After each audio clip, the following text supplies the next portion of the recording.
Gertraud Weiska, única superviviente de la familia de Eva Braun Hitler. Descubrí la inconsciencia de Eva Braun al hacer un documental sobre el Führer. Luego hice una película sobre Saddam Hussein y Sayida, su primera esposa, me dio que pensar.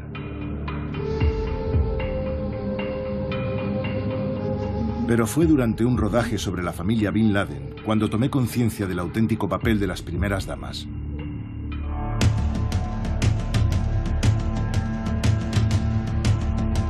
Me adentro en un mundo hasta ahora desconocido, el de las esposas de unos déspotas sanguinarios. Quiero saber quiénes son estas mujeres que han recibido apodos como Lucifer, la Araña Negra, Lady Dragón o la Aprendiz de Fascista. Al derrumbarse los regímenes árabes, se desveló la influencia de las mujeres de los dictadores. Quiero saber hasta dónde llegaba su poder y cuál fue su responsabilidad en la historia. Me reúno en París con la mujer acusada de ser el cerebro del genocidio en Ruanda.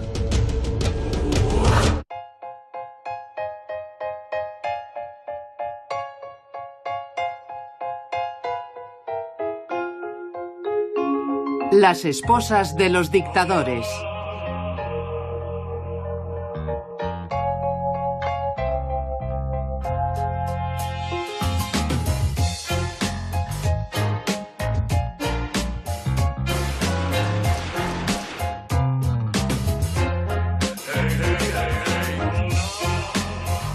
Episodio: Las cocineras del terror.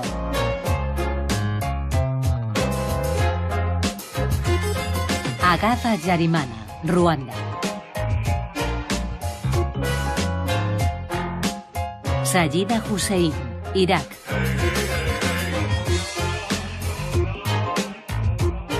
Rachele Mussolini, Italia. Eva Braun Hitler, Alemania.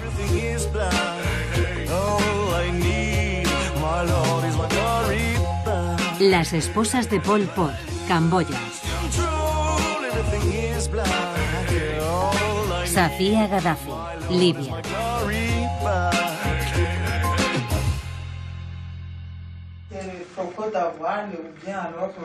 Las cocineras del terror. Son las primeras damas más discretas. Nunca pronunciaron un discurso, pero muchas están acusadas de tener un papel oculto. Niñas, coge una taza y te sirvo.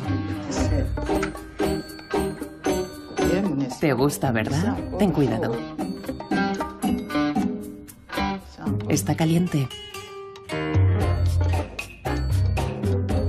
Tendría muchos cocineros cuando era primera dama, ¿no? Sí, tenía cocineros. Pero mi marido decía que él siempre se daba cuenta cuándo cocinaba yo y cuándo lo hacían nuestros cocineros. Me gustaba prepararle tostadas cuando llegaba a casa por la noche, pequeños aperitivos, para ayudarle a relajarse un poco. Él sabía que se los preparaba yo. Ruanda es una antigua colonia francesa, independiente desde 1962. Dos comunidades, los Tutsis y los Hutus, se disputan el poder. En 1973, el jefe del Estado Mayor y ministro de Defensa, Habyarimana, de etnia Hutu, se proclama presidente.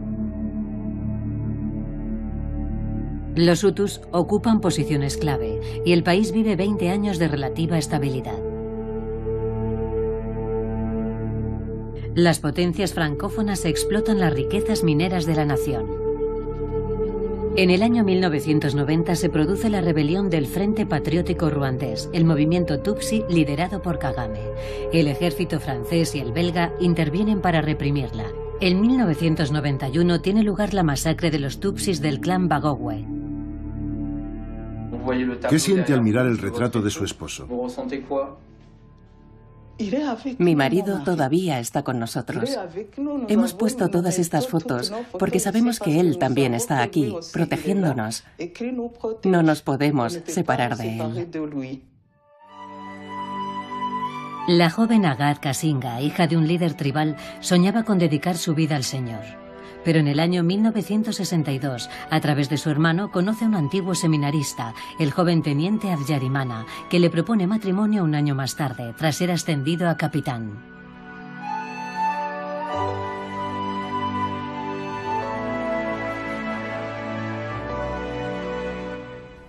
¿Cuándo se convirtió en primera dama?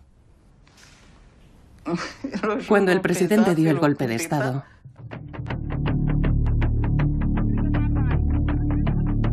¿Qué opinaba el Ministerio de Asuntos Exteriores francés del régimen de Habyarimana? Pues que no era precisamente un modelo de virtud y democracia. Aunque había quien pensaba que desde el punto de vista de la gestión de los asuntos africanos, tenía la ventaja de mantener cierta estabilidad en el país. ¿Pero a qué precio? Continúan los enfrentamientos entre el ejército y los rebeldes en el norte de Ruanda, un país azotado por la miseria, el hambre y las guerras tribales entre la minoría tutsi y los hutus en el poder. A pesar de ello, el presidente Habyarimana asegura que la situación está bajo control. Yo no tenía una actividad política. Me dedicaba a hacer punto, me ocupaba del jardín, colaboraba con la Cruz Roja y también ayudaba a los pobres.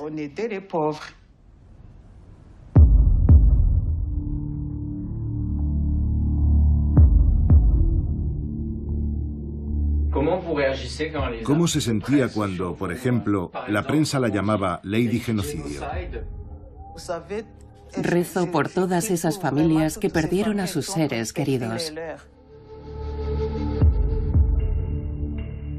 ¿Cuál es su mejor recuerdo como primera dama? Probablemente los viajes que hicimos mi marido y yo.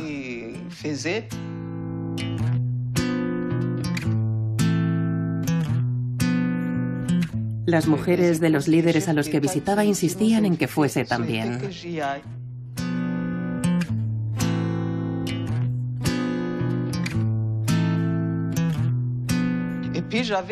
Además, tenía un huerto donde cultivábamos de todo, cualquier tipo de hortalizas.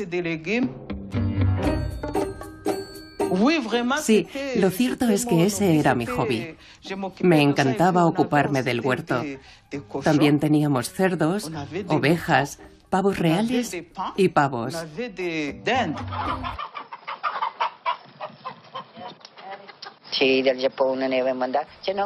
A mí me encantan los pollos. Tengo pollos de diferentes especies, de todo el mundo, incluso de Japón. Los crío en libertad, aunque en invierno tienen un gallinero, claro. Son para el consumo de la familia, aunque en ocasiones también regalo alguno para los niños. ¿Y cuando el duque estaba en Roma, en Villa Torlonia, también tenían pollos? Sí, en todas las casas en las que he vivido los he tenido.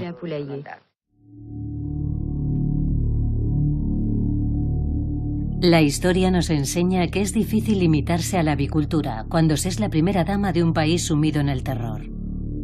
Al igual que Agatha Habyarimana, el papel público de Rachele Mussolini consistía simplemente en estar al lado de su marido. La propaganda oficial presenta a la esposa del duce como la mamma italiana por excelencia.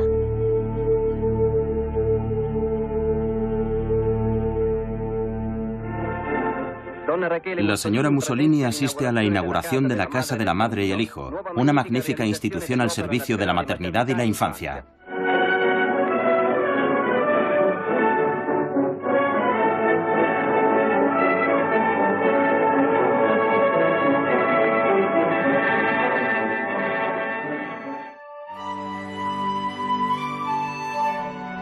Rachele Guidi se enamoró de su vecino Benito Mussolini a los 10 años.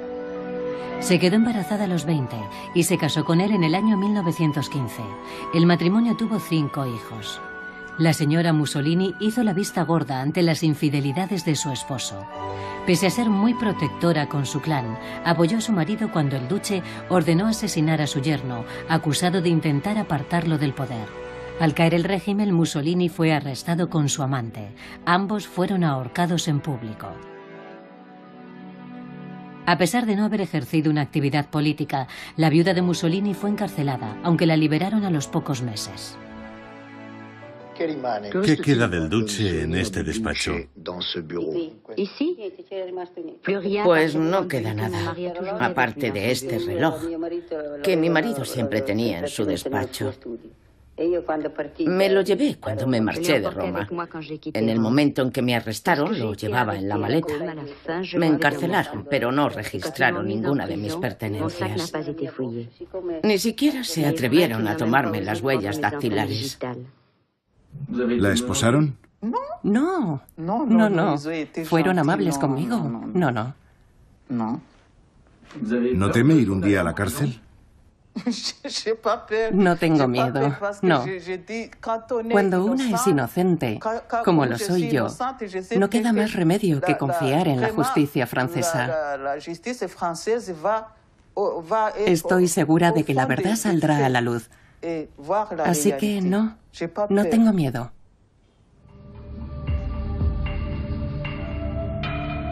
Me llevó un año convencer a Lady Genocidio para que me abriese las puertas de su casa. Fue una entrevista perturbadora. A pesar de que jamás efectuó declaraciones en público, la oposición Tutsi cree que Agathe era la líder de los Akasu, como se llamaba el clan familiar de la primera dama.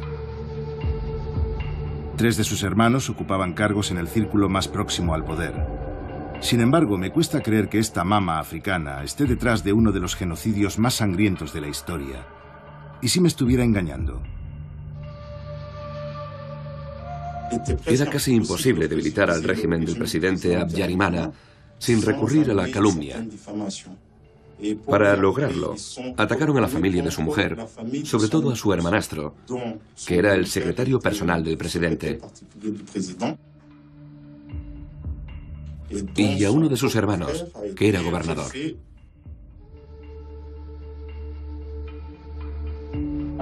Dicen que usted era el cerebro del clan Akasu.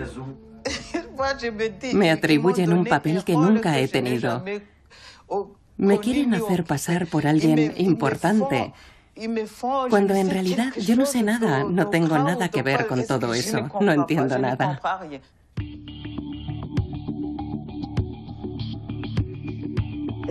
No hay duda de que hubo un grupo de personas organizado en torno al presidente y a la familia de su mujer, que influía en las decisiones que se tomaban en Ruanda, y al que la acusación se refiere como el clan de los Akasu. Esta Cámara lo condena a 20 años de cárcel por su participación en el genocidio de Kashhoel, 20 años de cárcel por su participación en el genocidio de Kioboro y 15 por el exterminio de Kashhoel. Puede sentarse.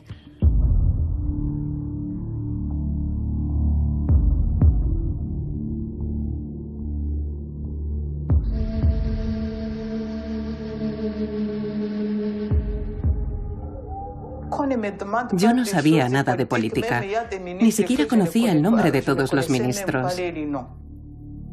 Se lo juro.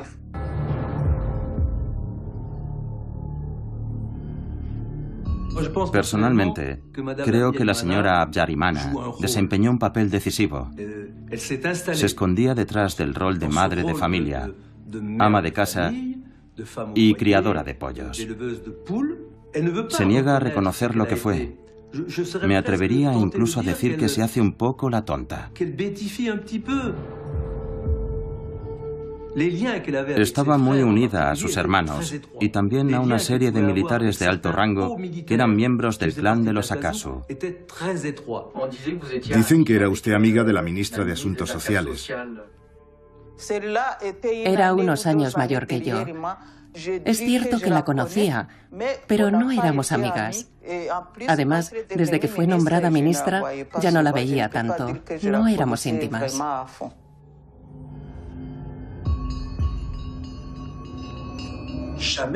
Nunca la he oído decir que Pauline Giramasuko fuera un monstruo.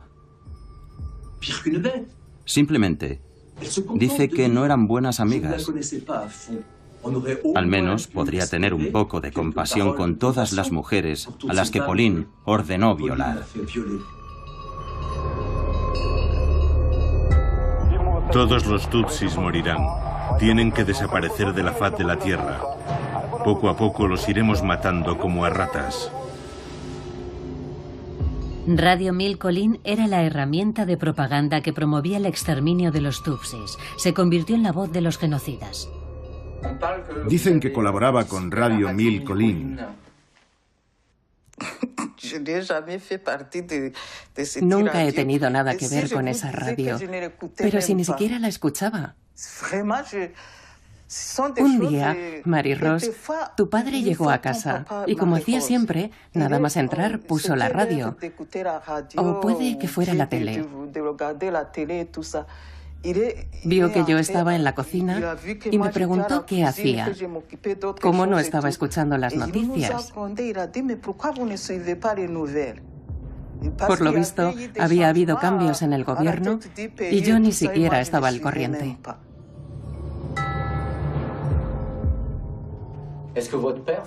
Dijeron que su padre tenía acciones en la radio, ¿verdad? Sí, creo que era uno de los accionistas de Radio Mil Colín.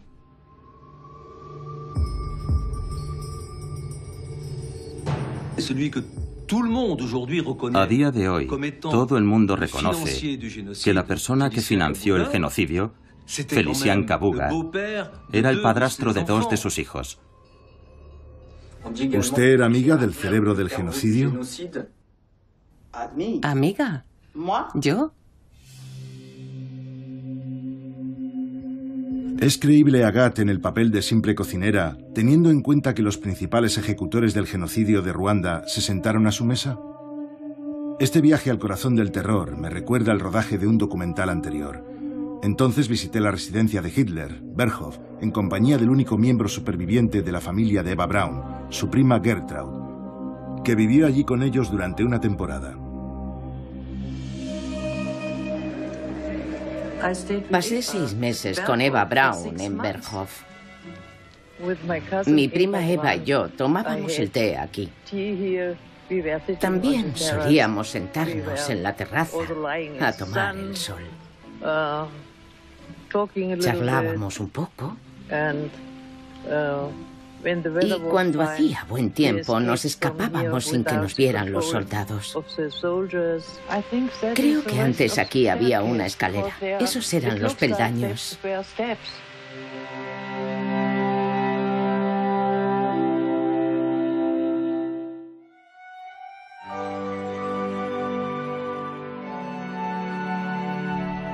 La joven Eva, que soñaba con ser actriz en Hollywood, era la secretaria del fotógrafo Hoffmann, íntimo amigo de Hitler. Esta chica despreocupada llamó la atención del Führer y más tarde se convirtió en su amante. Eva convivió con los mayores criminales del Tercer Reich.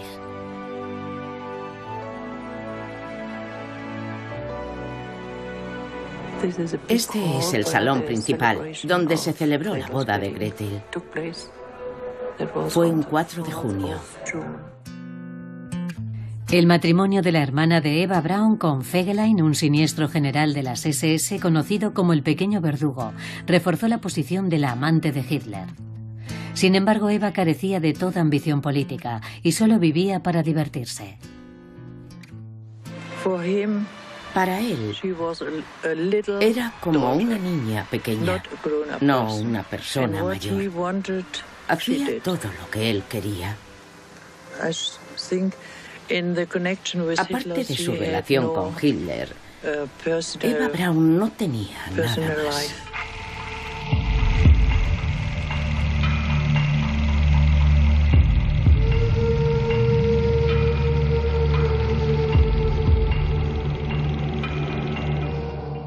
Abril de 1945. Se avecina la caída del Tercer Reich.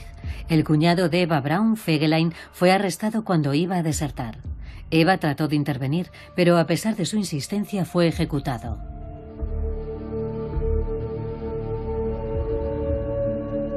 Aunque el Ejército Rojo estaba tomando el control de Berlín, Eva Braun decidió casarse con el Führer. A la mañana siguiente de su boda, el 30 de abril de 1945, la señora Hitler se tomó un comprimido de cianuro. Él se pegó un tiro en la cabeza.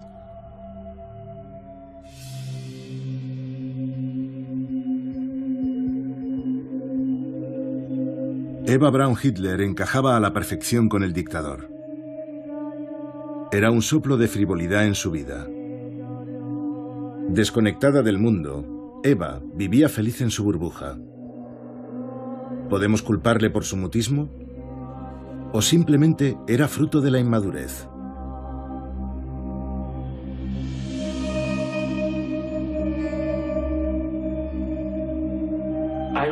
Creo que es muy fácil decir que no conocía la existencia de los campos de concentración.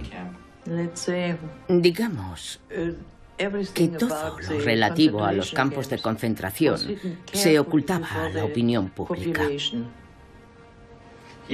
Eso cuesta creerlo. La gente sabía que había campos de concentración, al menos en el entorno de Hitler, y usted vivió en Berghof. Tenía que saberlo todo. No, de verdad. Le aseguro que yo no sabía nada de los campos de concentración. Una vez, ya al final de la guerra, me fijé en un montón de personas que iban caminando muy despacio detrás de nosotros por la calle. No sabía de dónde venían, pero luego me enteré de que eran presos del campo de concentración de Buchenwald, que habían sido liberados unos días antes. ¿No se siente culpable? No. ¿Culpable por haber nacido en esa familia? No me siento culpable. ¡Qué tontería!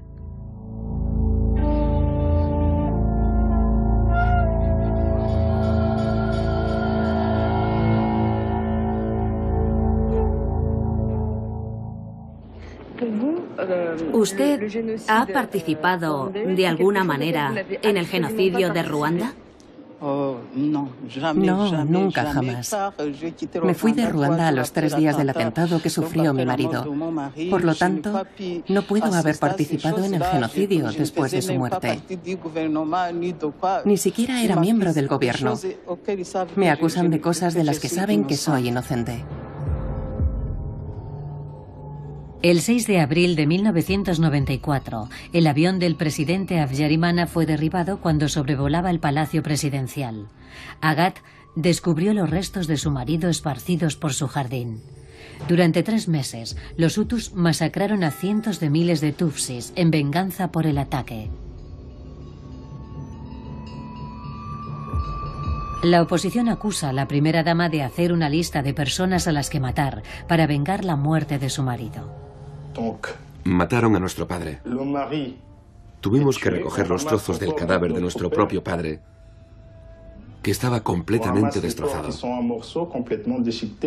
Los pusimos en el salón.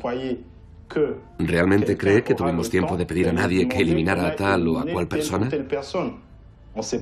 No sabíamos qué iba a pasar. Cuesta creer que nos dedicáramos a hacer una lista de gente a la que eliminar.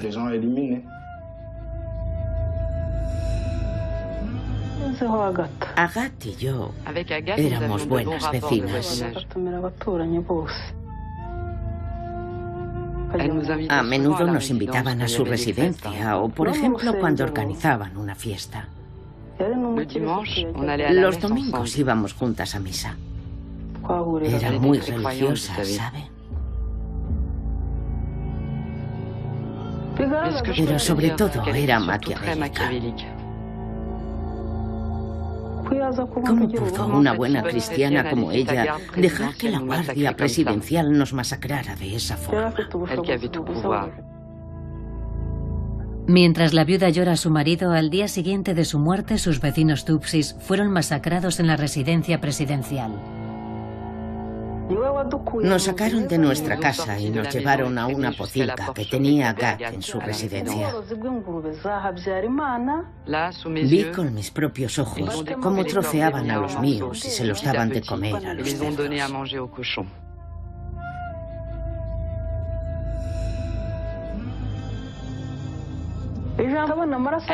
Agat estaba detrás de todo. Les dejó hacer. Como vecina y mujer del difunto presidente, podría haberlo impedido. ¿Qué le diría a Agat si estuviese aquí ahora? ¿Qué le diría? Que se pusiera de rodillas y pidiese perdón. Pero ¿por qué no se compadece de mí? Soy una mujer cristiana y por tanto incapaz de mentir. Un día Dios hará justicia. No la creo cuando dice que no vio nada. Era una situación caótica, desde luego. Pero digo yo que esas personas a las que estaban masacrando gritarían. Los seres humanos gritamos. No nos morimos en silencio. Además, todo ocurrió dentro de su residencia. ¿Cómo es posible que no oyera nada? Y si realmente se enteró, ella es culpable. No ayudó a esas personas que lo necesitaban. Y lo que es peor, no ayudó a unos seres humanos a los que estaban despedazando. Creo que es... Sí, es miserable. Es inhumano. Eso es todo.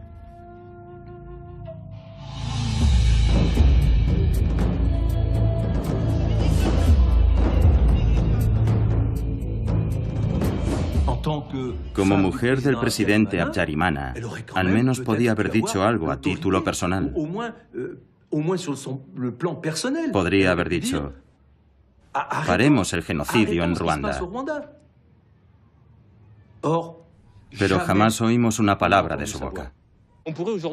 Hay quien le echa en cara a la señora Habyarimana que no llamase a la calma. Pero está claro que ella no tenía ningún poder para hacerlo. Así que eso no se le puede reprochar. A no ser que hablemos de conciencia moral.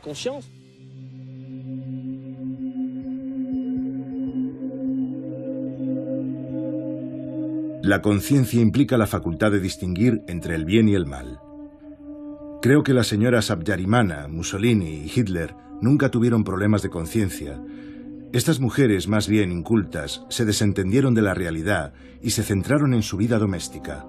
Parece que para ellas no había nada aparte de su clan. A continuación viajo a Camboya para descubrir el destino de otra de estas cocineras que acabaría casándose con Pol Pot.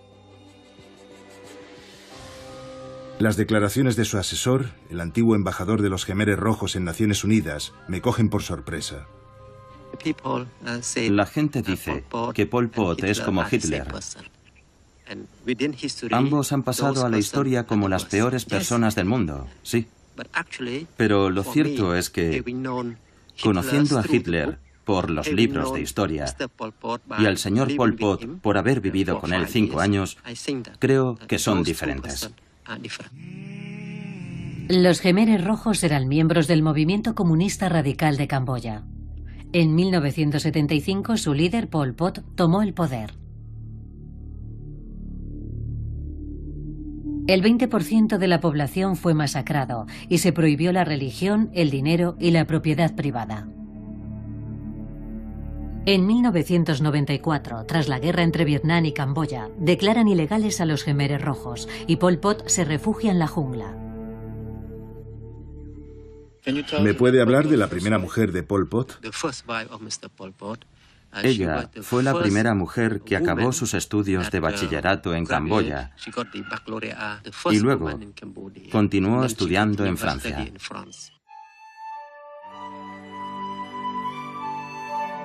París, 1949. Aquí comienza la historia de amor entre dos estudiantes, Ponari Salotsar, alias Pol Pot. A su regreso a Camboya se casan. Ella es profesora de primaria y él accede al poder en 1975. Pero la mujer de Pol Pot muestra señales de trastorno mental. La demencia se apodera de ella poco a poco, hasta que en 1979 Pol Pot se divorcia de ella. Los líderes más veteranos pidieron que mandaran mujeres de distintas zonas para que Pol Pot escogiera una. Querían una persona responsable, una buena persona, con buen carácter. En 1985, Mea, una granjera de 22 años, comienza a trabajar como cocinera de Pol Pot, que por aquel entonces tiene 60 años. Se ocupa de él a diario. Mea se convierte en su esposa y en la madre de su única hija. La he visto desempeñar su papel de esposa de Pol Pot con mis propios ojos. Nunca abusó de su posición para influir en las decisiones de su marido. Nunca jamás. Vivían en mundos separados.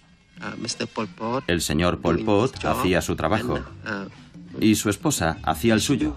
Cocinaba, se ocupaba de la casa y punto. Su obligación era serle leal. Aunque no llegó al extremo de suicidarse cuando murió su marido, como hizo Eva Braun.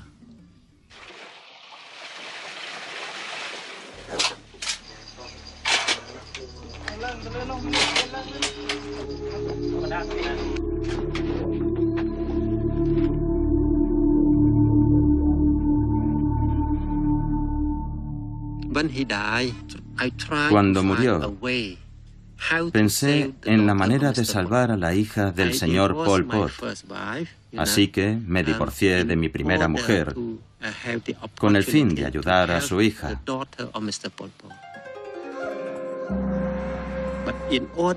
Y para poder ayudar a la hija del señor Pol Pot, me sentí en la obligación de casarme con la mujer del señor Pol Pot. En mi vida, todo lo que he hecho siempre ha sido por obligación. ¿Y lo hizo por el señor Pol Pot? Sí, por el señor Pol Pot.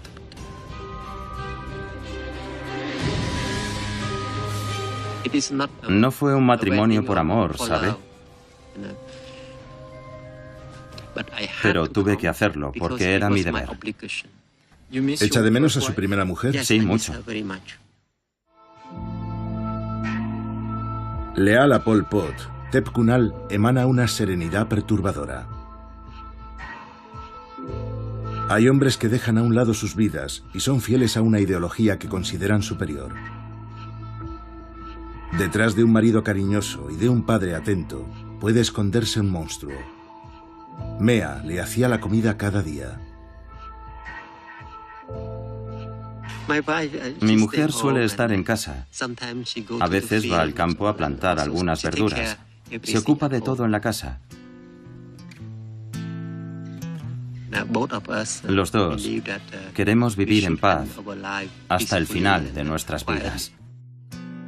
Estas fotos se publicaron en 2014 con motivo de la boda de la hija de Pol Pot, una oportunidad única de ver a la viuda junto a su segundo esposo, Tep Kunal.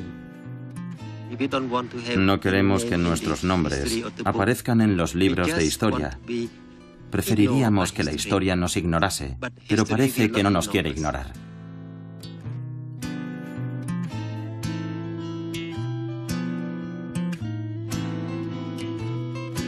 ¿Cómo quiere pasar a la historia Agatha Abyarimana? ¿Cómo quiero ser recordada? Como una madre que ha tenido 8 hijos con su marido y que se ocupaba de su casa. Como una esposa que se ocupaba de su casa y, por supuesto, de su familia. ¿Qué tal, señora Abyarimana? ¿Vamos? Solo una pregunta. ¿Cómo se siente, señora Abyarimana? Confiada. Ya le dirá en un rato. Es un día importante para Agatha Abyarimana, ya que el Tribunal de Apelación de París está a punto de anunciar el fallo sobre su solicitud de extradición a Ruanda. Es una decisión especialmente importante, ya que Agatha ha sido demonizada por el régimen de Kagame. El Tutsi Paul Kagame del partido de la oposición sucede a Abyarimana. Entonces el Estado francés lo consideraba responsable del ataque al avión presidencial. Kagame emitió una orden de arresto internacional contra la viuda de Abyarimana, refugiada en Francia. ¿Cómo se siente después del veredicto, señora Abyarimana? Estoy contenta. Siempre he tenido fe en el sistema judicial francés.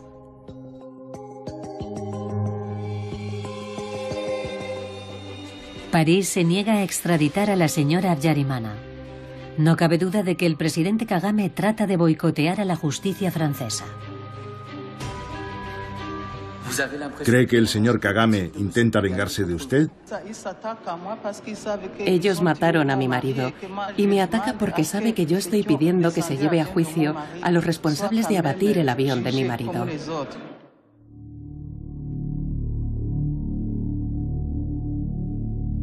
Los intereses económicos comunes obligan a Ruanda y a Francia a intentar reconciliarse.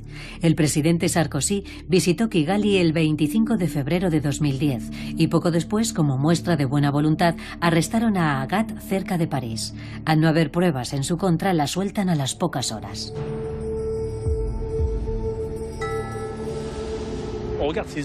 Ante los actuales retos económicos y financieros, el destino de Agathe carece de interés.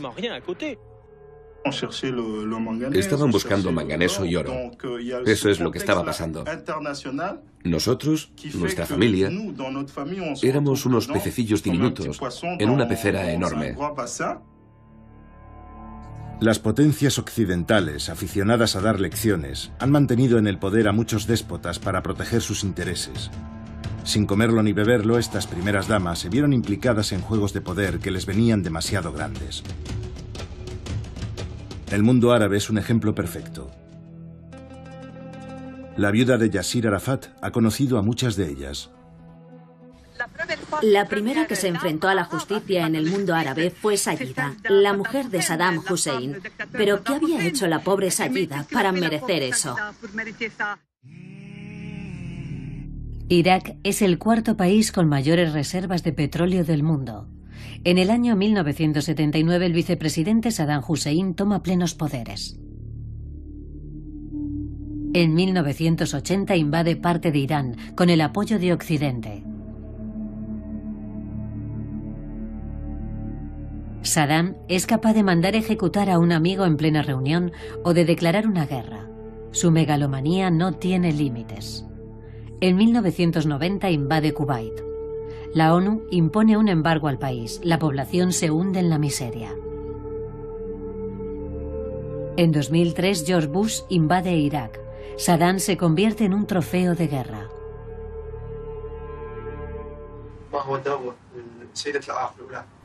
¿Cuál es el papel de Sayida? ¿A qué se refiere? ¿Qué papel desempeña como primera dama de Irak? Es la mujer del presidente, la madre de sus hijos, ama de casa y ciudadana iraquí.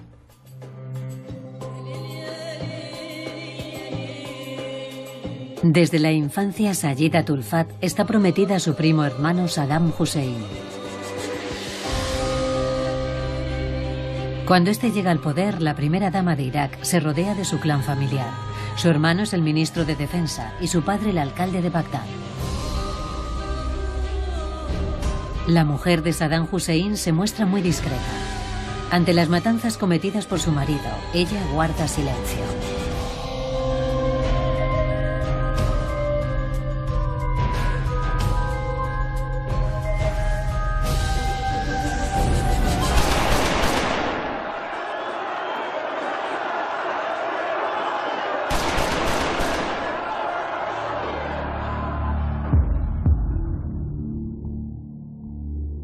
La primera dama de Irak también sabe hacer la vista gorda con las aventuras extramaritales de Saddam, hasta el día en que éste se casa por segunda vez. El hermano y el padre de Sayida toman partido por ella. Saddam manda a abatir el helicóptero de su cuñado y arresta a su suegro.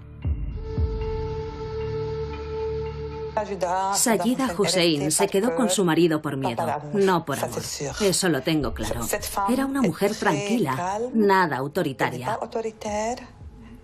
Se quedó con él por miedo a las represalias y por amor a sus hijos. Creo que Saddam también era un gran dictador en casa.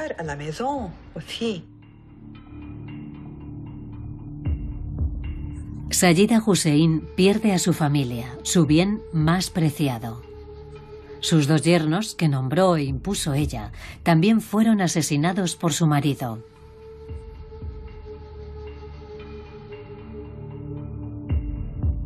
Saddam Hussein y sus hijos deben abandonar Irak en 48 horas.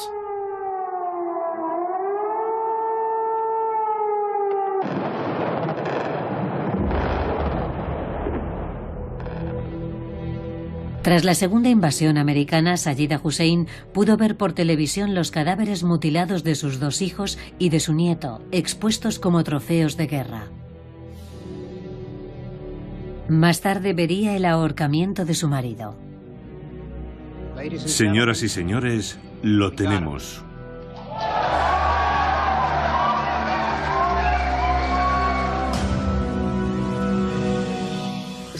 En mi opinión, Sayida Hussein merece nuestra compasión más que ninguna otra de estas mujeres. Tras la caída del Rais, su mujer figura en la lista de los más buscados de Irak. Su hija mayor tenía ambiciones políticas, lo que se interpreta como un posible intento de desestabilizar al nuevo régimen iraquí. Una orden de arresto internacional pesa sobre toda la familia de Saddam. Sayida se convierte en un lastre para la ambición política de su hija. Atacar a la viuda es una táctica política. Una mujer sola es vulnerable. Ya no tiene un marido poderoso, ni tampoco tiene aliados. Sayida vive ahora en Qatar. No dice palabra. Vive con su hija y guarda silencio.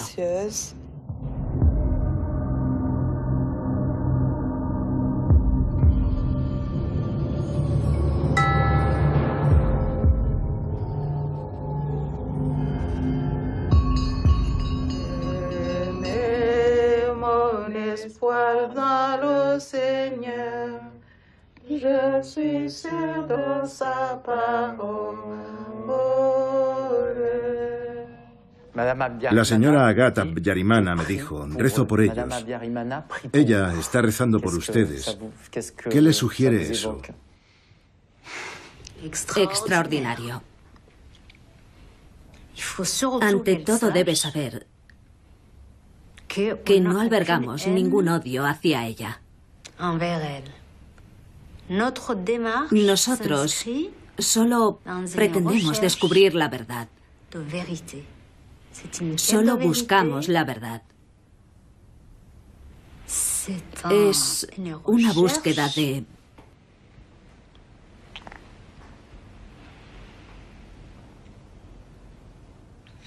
Lo siento.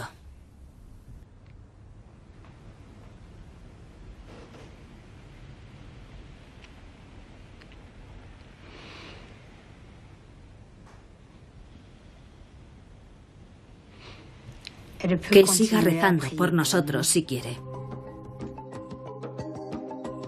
A iniciativa de Daforsa y Alain Gauthier, la Organización de Víctimas del Genocidio en Ruanda interpuso una demanda en Francia en 2007 contra la ex primera dama por complicidad en el genocidio. Agat aún aguarda el juicio, aunque es más que probable que nunca se celebre, ya que la Corte Penal Internacional se niega a juzgarla. A día de hoy no hay ningún testigo directo que pueda incriminarla. La justicia francesa está en un callejón sin salida. Esta mujer no tiene pasaporte, pero la justicia la deja en paz y puede viajar libremente. ¿Cómo podemos interpretar eso? Una vez más, Francia y las autoridades francesas se han inventado una laguna legal. La viuda de Abyarimana es un lastre del que París no logra deshacerse. Hoy por hoy, Francia, que en su día la acogió, se niega a concederle un visado oficial, aunque le permite vivir en su territorio. ¿Cómo se puede ir de avestruz por la vida y decir que no sabías nada, que no oías nada, que estabas en la cocina haciendo la cena y no te enterabas de que estaban masacrando a la población? Ruanda es un país diminuto. Todo el mundo sabe lo que está pasando. Agat Abyarimana me recuerda mucho a Safia Gaddafi, la mujer del coronel Gaddafi.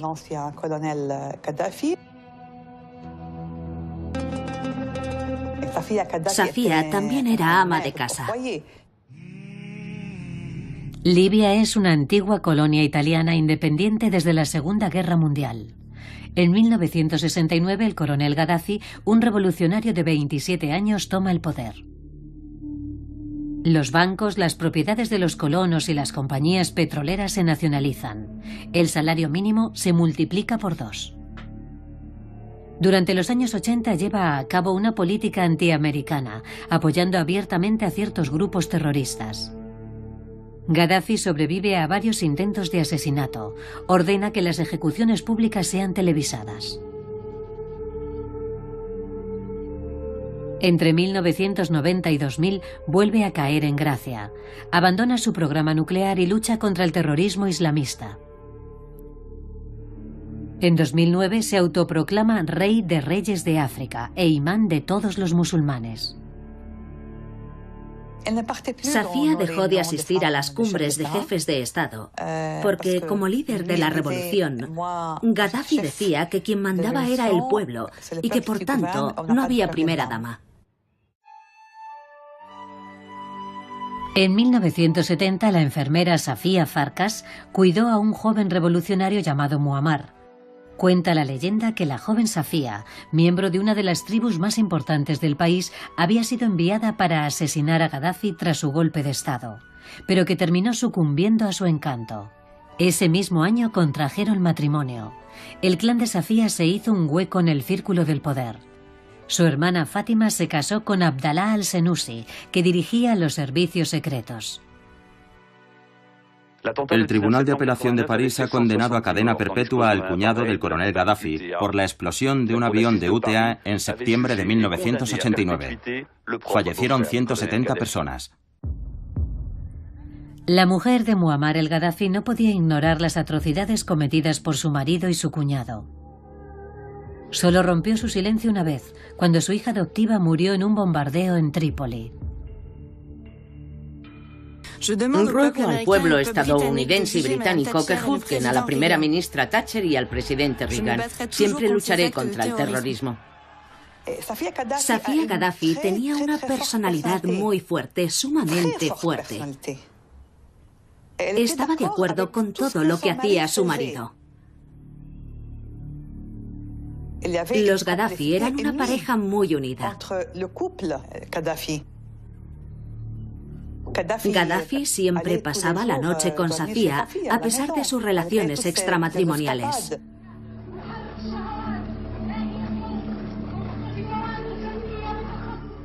Safía era conocida como la Hadja. Una Hadja es alguien que ha hecho una peregrinación, era la encarnación misma de la pureza. Fue lo bastante inteligente como para mantenerse al margen del poder. Podía gobernar discretamente a través de sus hijos, de su marido. Lo importante no es mostrar el poder, sino ejercerlo.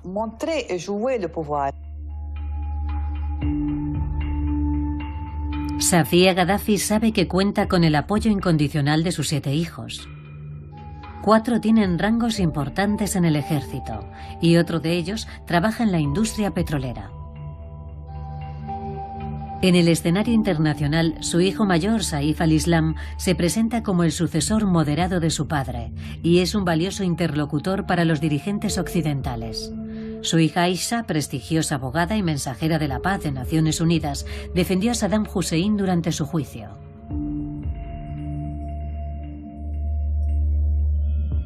Existen muchas leyendas sobre el mito de la serpiente de 7 cabezas. Cuando se corta una de las cabezas, vuelve a crecer y se multiplica. Pero por aterradores que nos parezcan los Gaddafi, no son inmortales.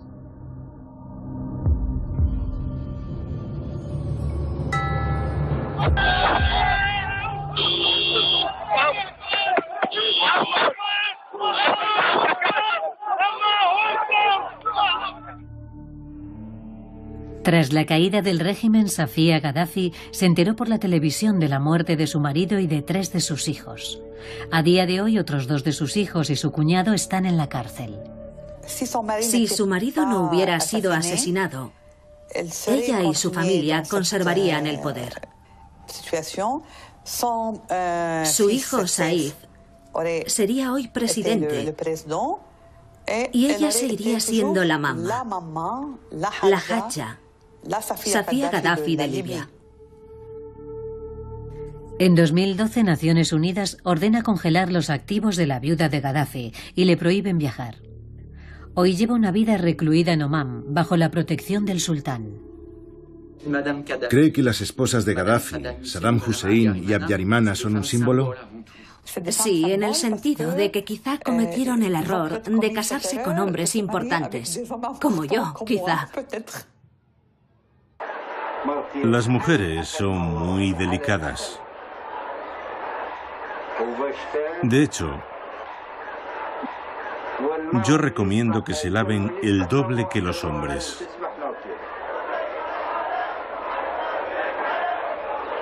¿Saben por qué? Porque el olor de la mujer es más persistente.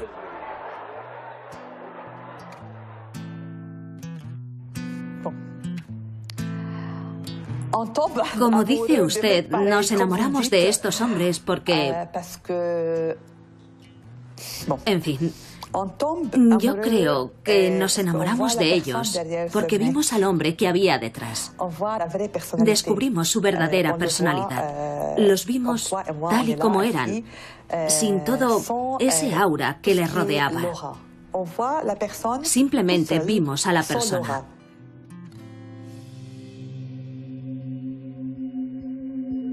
Sois las primeras damas más discretas, las que seguisteis dócilmente al hombre al que amabais, a pesar del terror que sembraba a su alrededor. No os cegaba el amor, sino vuestra devoción, siniestra o resignada, que os convirtió en amas de casa con anteojeras.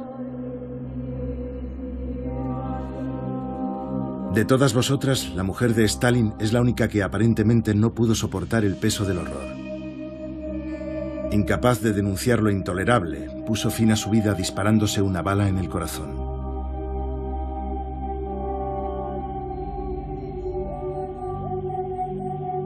Cada una de vosotras encontrasteis una forma de evadiros.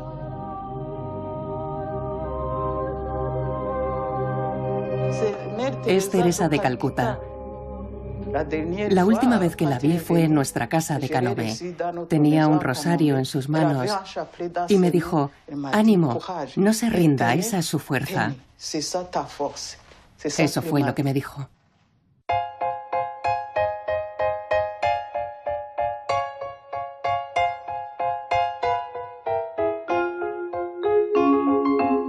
Se los preparaba yo. Ruanda es una antigua colonia francesa, independiente desde 1962. Dos comunidades, los Tutsis y los Hutus, se disputan el poder. En 1973, el jefe del Estado Mayor y ministro de Defensa, Habyarimana, de etnia Hutu, se proclama presidente. Los Hutus ocupan posiciones clave y el país vive 20 años de relativa estabilidad. Las potencias francófonas explotan las riquezas mineras de la nación. En el año 1990 se produce la rebelión del Frente Patriótico Ruandés, el movimiento Tutsi liderado por Kagame. El ejército francés y el belga intervienen para reprimirla. En 1991 tiene lugar la masacre de los Tutsis del clan Bagogwe. ¿Qué siente al mirar el retrato de su esposo? Mi marido todavía está con nosotros. Hemos puesto todas estas fotos porque sabemos que él también está aquí, protegiéndonos. No nos podemos separar de él.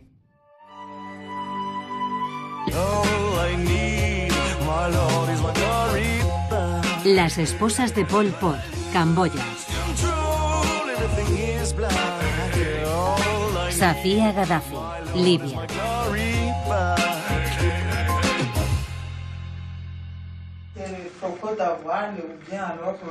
Las cocineras del terror. Son las primeras damas más discretas. Nunca pronunciaron un discurso, pero muchas están acusadas de tener un papel oculto. Niñas, coge una taza y te sirvo. Te gusta, ¿verdad? Ten cuidado. Está caliente. Tendría muchos cocineros cuando era primera dama, ¿no? Sí, tenía cocineros. Pero mi marido decía que él siempre se daba cuenta cuándo cocinaba yo y cuándo lo hacían nuestros cocineros. Me gustaba prepararle tostadas cuando llegaba a casa por la noche, pequeños aperitivos, para ayudarle a relajarse un poco. Él sabía que... En la historia. Me reúno en París con la mujer acusada de ser el cerebro del genocidio en Ruanda.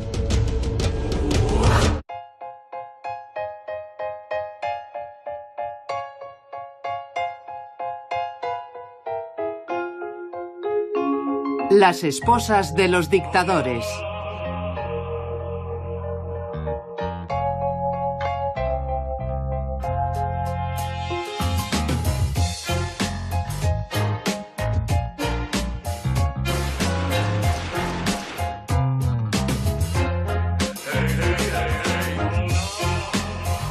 Episodio: Las cocineras del terror.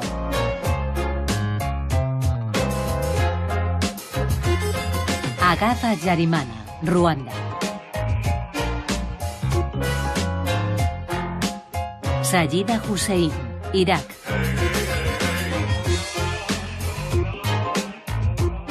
Rachele Mussolini, Italia. Eva Braun Hitler, Alemania.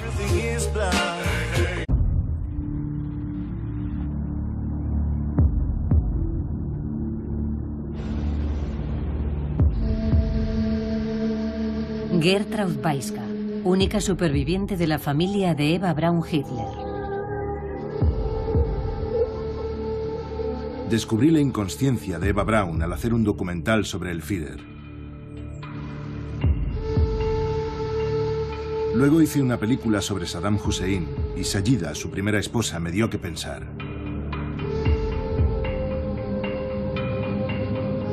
Pero fue durante un rodaje sobre la familia Bin Laden cuando tomé conciencia del auténtico papel de las primeras damas.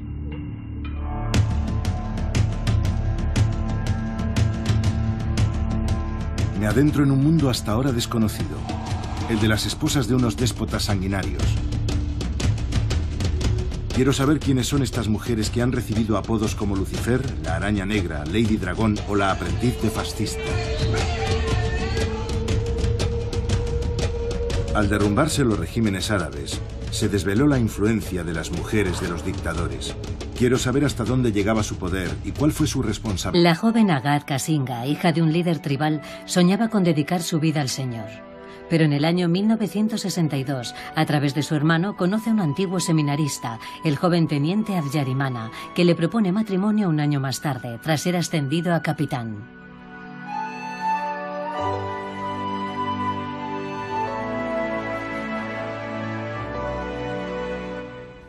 ¿Cuándo se convirtió en primera dama? Cuando el presidente dio el golpe de Estado.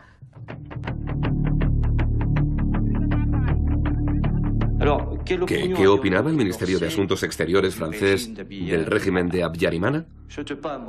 Pues que no era precisamente un modelo de virtud y democracia. Aunque había quien pensaba que desde el punto de vista de la gestión de los asuntos africanos, tenía la ventaja de mantener cierta estabilidad en el país. ¿Pero a qué precio? Continúan los enfrentamientos entre el ejército y los rebeldes en el norte de Ruanda, un país azotado por la miseria, el hambre y las guerras tribales entre la minoría tutsi y los hutus en el poder. A pesar de ello, el presidente Habyarimana asegura que la situación... Sayida Hussein, Irak.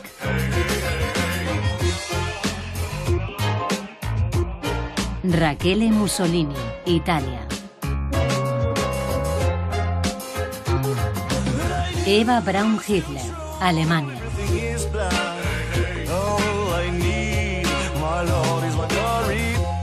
Las esposas de Pol Pot, Camboya. Safia Gaddafi, Libia.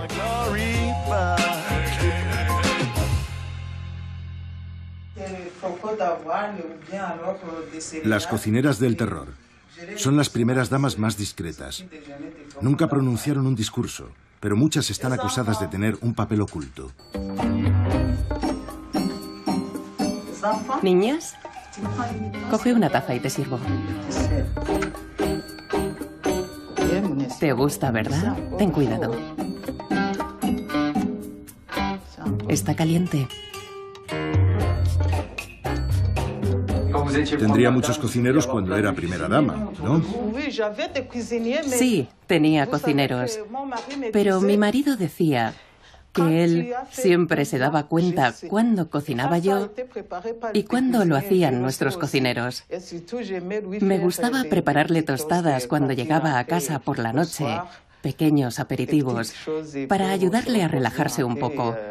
Él sabía que se los preparaba yo. Ruanda es una antigua colonia francesa, independiente desde 1962. Dos comunidades, los Tutsis y los Hutus, se disputan el poder. En 1973, el jefe del Estado Mayor y ministro de Defensa, Habyarimana, de etnia Hutu, se proclama presidente. Los Hutus ocupan posiciones clave y el país vive 20 años de relativa estabilidad. Las potencias francófonas explotan las riquezas mineras de la nación.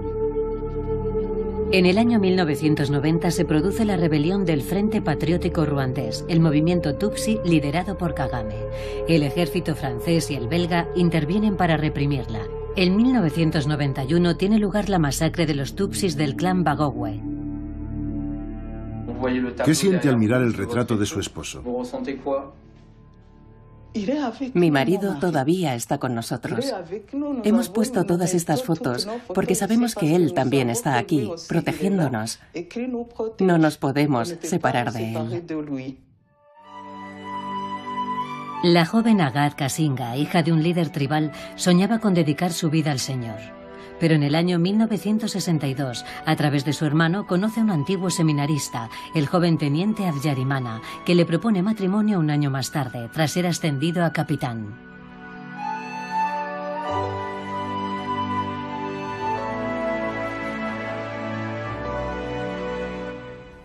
¿Cuándo se convirtió en primera dama? Cuando el presidente dio el golpe de Estado.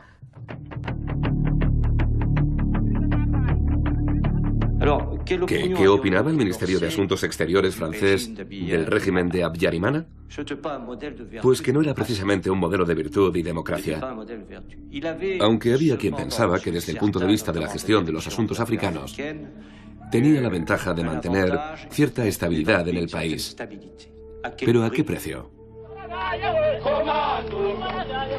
Continúan los enfrentamientos entre el ejército y los rebeldes en el norte de Ruanda, un país azotado por la miseria, el hambre y las guerras tribales entre la minoría Tutsi y los Hutus en el poder. A pesar de ello, el presidente Habyarimana asegura que la situación está bajo control. Yo no tenía una actividad política. Me dedicaba a hacer punto, me ocupaba del jardín, colaboraba con la Cruz Roja y también ayudaba a los pobres.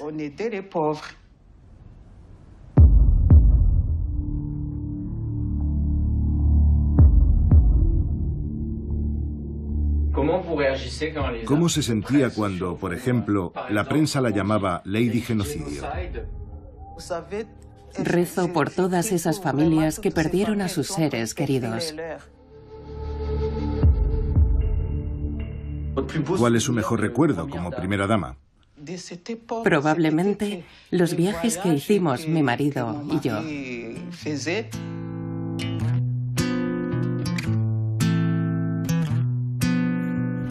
Las mujeres de los líderes a los que visitaba insistían en que fuese también.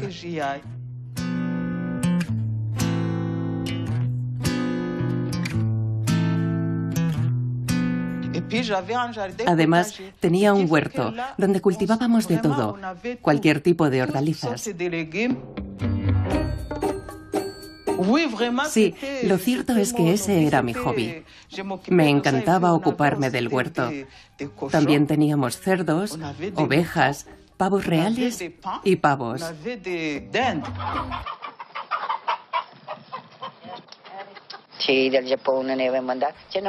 A mí me encantan los pollos. Tengo pollos de diferentes especies, de todo el mundo, incluso de Japón. Los crío en libertad, aunque en invierno tienen un gallinero, claro. Son para el consumo de la familia, aunque en ocasiones también regalo alguno para los niños. ¿Y cuando el duce estaba en Roma, en Villa Torlonia, también tenían pollos? Sí, en todas las casas en las que he vivido los he tenido.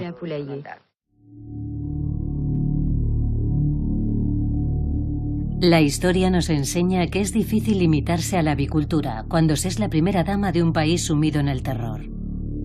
Al igual que Agaz Habyarimana, el papel público de Rachele Mussolini consistía simplemente en estar al lado de su marido. La propaganda oficial presenta a la esposa del duce como la mamma italiana por excelencia.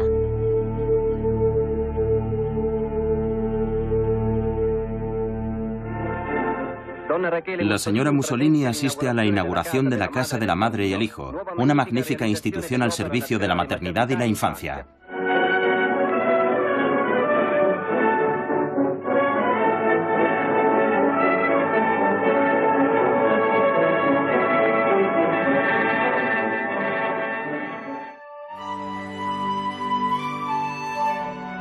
Rachele Guidi se enamoró de su vecino Benito Mussolini a los 10 años. Se quedó embarazada a los 20 y se casó con él en el año 1915. El matrimonio tuvo 5 hijos. La señora Mussolini hizo la vista gorda ante las infidelidades de su esposo. Pese a ser muy protectora con su clan, apoyó a su marido cuando el duce ordenó asesinar a su yerno, acusado de intentar apartarlo del poder. Al caer el régimen, Mussolini fue arrestado con su amante. Ambos fueron ahorcados en público. A pesar de no haber ejercido una actividad política, la viuda de Mussolini fue encarcelada, aunque la liberaron a los pocos meses. ¿Qué queda del duce en este despacho? Pues no queda nada, aparte de este reloj, que mi marido siempre tenía en su despacho. Me lo llevé cuando me marché de Roma. En el momento en que me arrestaron, lo llevaba en la maleta. Me encarcelaron, pero no registraron ninguna de mis pertenencias. Ni siquiera se atrevieron a tomarme las huellas dactilares. ¿La esposaron? No. Fueron amables conmigo. No. ¿No teme ir un día a la cárcel? No tengo miedo, no. Cuando una es inocente, como lo soy yo, no queda más remedio que confiar en la justicia francesa. Estoy segura de que la verdad saldrá a la luz. Así que no tengo miedo.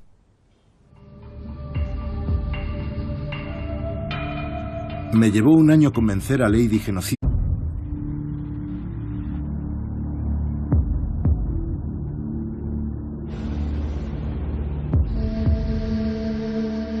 Gertraud Weiska, única superviviente de la familia de Eva Braun Hitler. Descubrí la inconsciencia de Eva Braun al hacer un documental sobre el Führer. Luego hice una película sobre Saddam Hussein y Sayida, su primera esposa, me dio que pensar.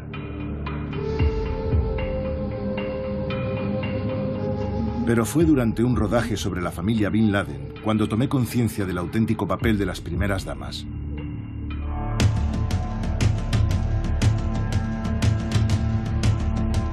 Me adentro en un mundo hasta ahora desconocido, el de las esposas de unos déspotas sanguinarios. Quiero saber quiénes son estas mujeres que han recibido apodos como Lucifer, la Araña Negra, Lady Dragón o la Aprendiz de Fascista. Al derrumbarse los regímenes árabes, se desveló la influencia de las mujeres de los dictadores. Quiero saber hasta dónde llegaba su poder y cuál fue su responsabilidad en la historia. Me reúno en París con la mujer acusada de ser el cerebro del genocidio en Ruanda.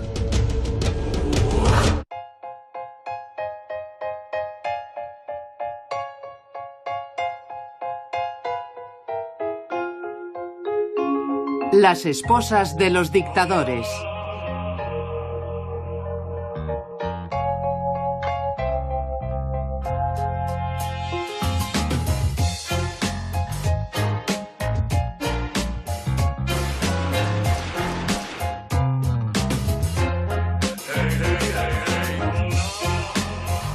Episodio: Las cocineras del terror.